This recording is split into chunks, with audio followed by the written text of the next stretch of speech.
Thank you very much, and I'd like to recognize the gentleman from Florida, Representative Franklin. Thank you, Mr. Chairman, and thank you to our witnesses for being here with us this morning. Despite the focus of today's hearing being chemical innovation, there's been a lot of discussion from my colleagues centering around EPA's internal reorganization. I think it's important to clarify some of the facts, just for the record. And, first among those, this notion that the reorg is something novel or unprecedented simply isn't true. EPA has reorganized in one way or another almost every decade since its creation in 1970. And I think it's entirely appropriate and certainly within the administration's authority to structure the agency in a manner that it thinks is the best able to respond to the current conditions and challenges. Second, as Chairman Babin noted in his opening remarks, EPA's Office of Research and Development still exists. It hasn't been disbanded, and several of its offices remain staffed. This is in addition to hundreds of other dedicated scientists who've been redeployed to other offices within EPA to better integrate science across the agency. Mr. Chairman, I ask for unanimous consent to enter the EPA's organizational chart for the ORD into the record. It's current and was last updated on October 25th. So ordered. Yes, sir. Thank you, Chairman. When Administrator Zeldin took over the EPA at the beginning of last year, he inherited a backlog of 504 new chemicals in review that were beyond the statutorial required timeframes and over 12,000 pesticide reviews that were well beyond their expected timelines. Less than 10 months later, EPA has announced it significantly reduced the backlog. And the key here, I think we all understand, we're not looking to pencil whip things to get them out the door. We all obviously want things done safely, and it's a matter of just doing it efficiently. I would say we owe the administration an opportunity to see if they can find a better mousetrap to make the system work better. I think we should do it. Because it's clear the previous structure wasn't working.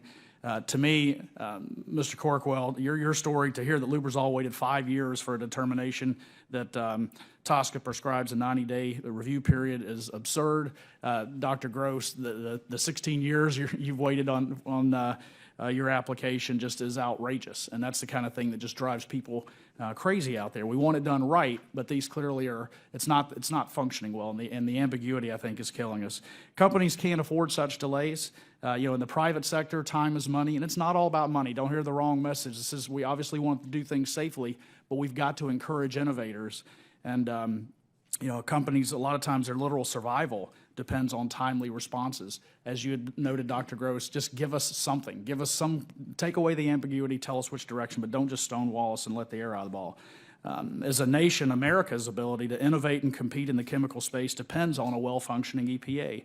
And as Mr. Corkwell stated so well in his testimony, the U.S. must develop science-based, risk-based regulations that will incentivize the development of new chemistry that meets the needs of the market at the speed required.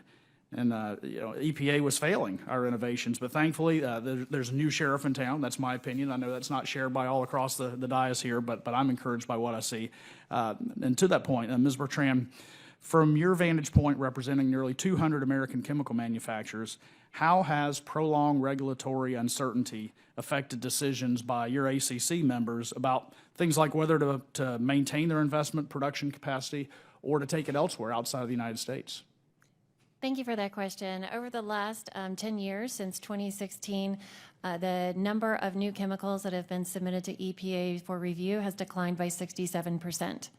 So this is what happens is that manufacturing companies have to decide if the United States is the right place to come to market.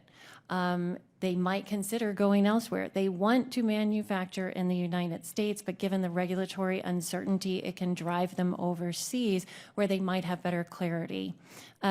If something comes to market overseas, it still cannot be imported into the United States, so it takes the entire value chain with it, so that the new innovations that can come out of that new chemistry are, by our laws, have to stay overseas. So we lose a lot.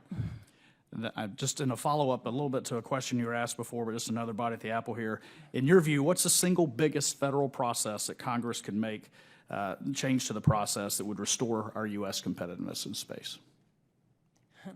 U.S. competitiveness space, we need to have transparent, predictable, science-based regulations that are well understood. Great. Thank you, Chairman. I yield back.